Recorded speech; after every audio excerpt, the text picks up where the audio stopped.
Madame, mademoiselles et messieurs, bonjour. Apogée TV, actualité et info à tous les étages. Actualité et info à tous les étages. Ouvrez bien vos oreilles, ça va cobasser.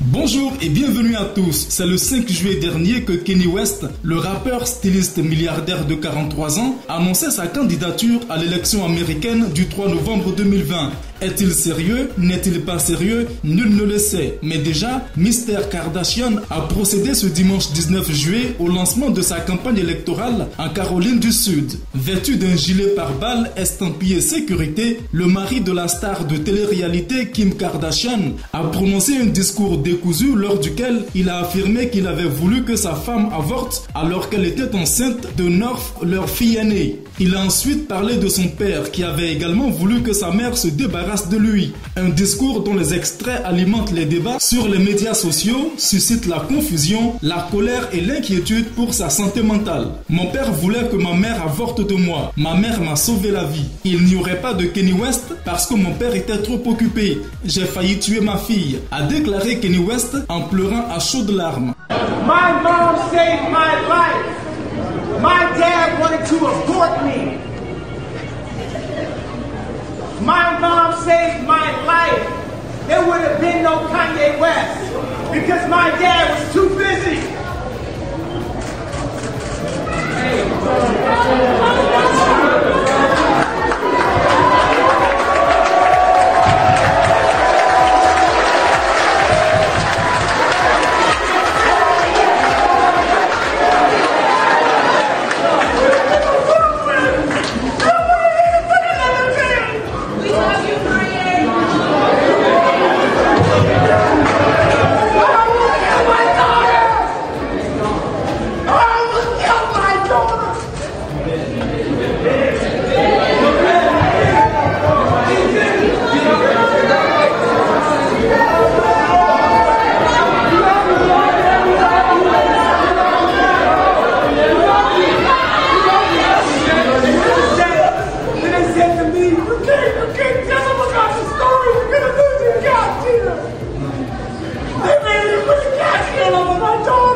Harriet Tubman never actually freed the slaves. She just had the slaves go work for other white people.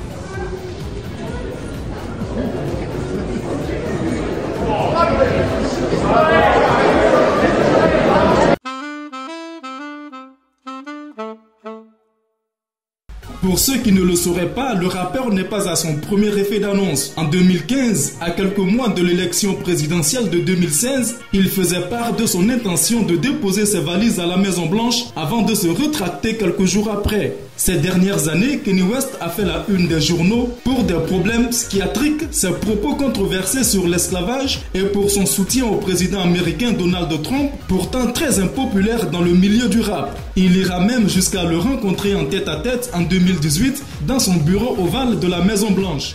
People expect that if you're black, you have to be Democrat. I've had conversations that basically said that welfare is the reason why a lot of black people end up being Democrat. They say, you know, first of all, it's a limit to amount of jobs. So the fathers lose the jobs and they say, we'll give you more money for having more kids in your home. And then we got rid of the mental health institutes in the 80s and the 90s, and the prison rates just shot up. And now you have Chirac, what people call Chirac, which is actually our murder rate is going down by 20% every year. I just talked to the superintendent, met with Michael Sachs, that's Rom's right-hand man.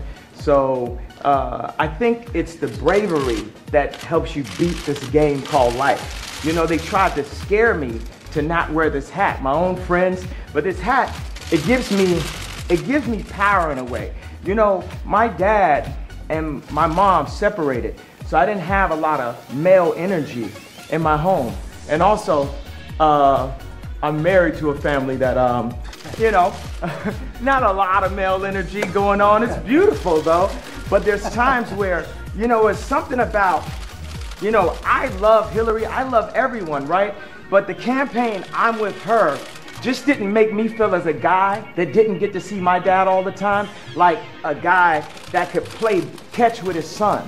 It was something about when I put this hat on, it made me feel like Superman. You made a Superman, that's my favorite superhero. And you made a Superman cape for me also as a guy that looks up to you, looks up to Ralph Lauren, looks up to American industry guys. Non-political, no put the beep on it, however you want to do it, 5 seconds delay, and just goes in and gets it done. Right now, you gave me the heart to go to Adidas, because at Adidas, when I went in 2015, we were a $14 billion company losing $2 billion a year. Now we have a $38 billion market cap. It's called the Yeezy effect. And I went to Casper. We had a meeting in Chicago. And I said, you have to bring manufacturing onshore, not even shore, into the core. It's not about the borders, the core of Adidas. And Chicago is the core of Middle America. We have to make Middle America strong. So I had the balls, because I had enough balls to put on this hat.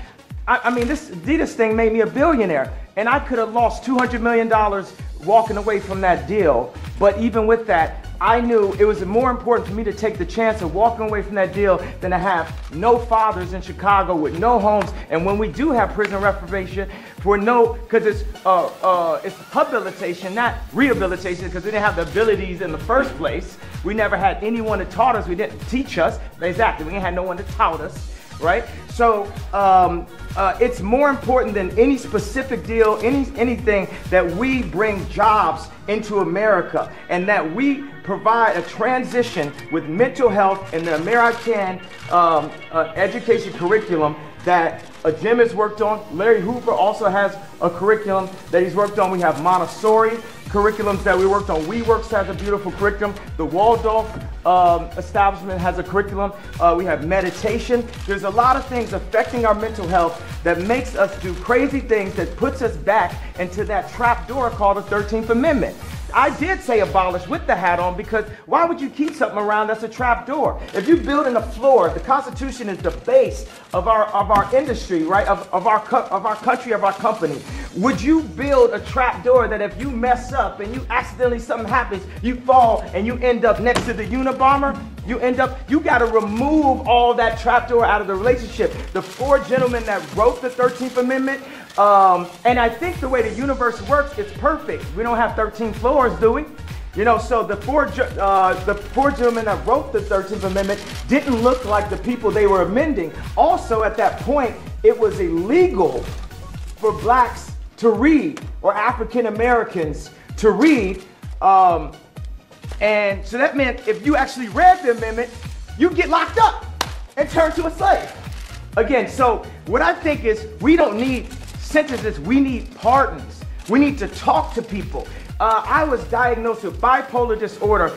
I was connected with a neuropsychologist that works with the athletes in the NBA and the NFL. And he looked at my brain. It's equal on 3 parts. I'm gonna go ahead, drop some bombs for you. 98 percentile IQ test. I had a 75 percentile of all human beings, but it was counting 8 numbers backwards after it was repeating, so I'm gonna work on that one. The other one's 98%, Tesla, Freud.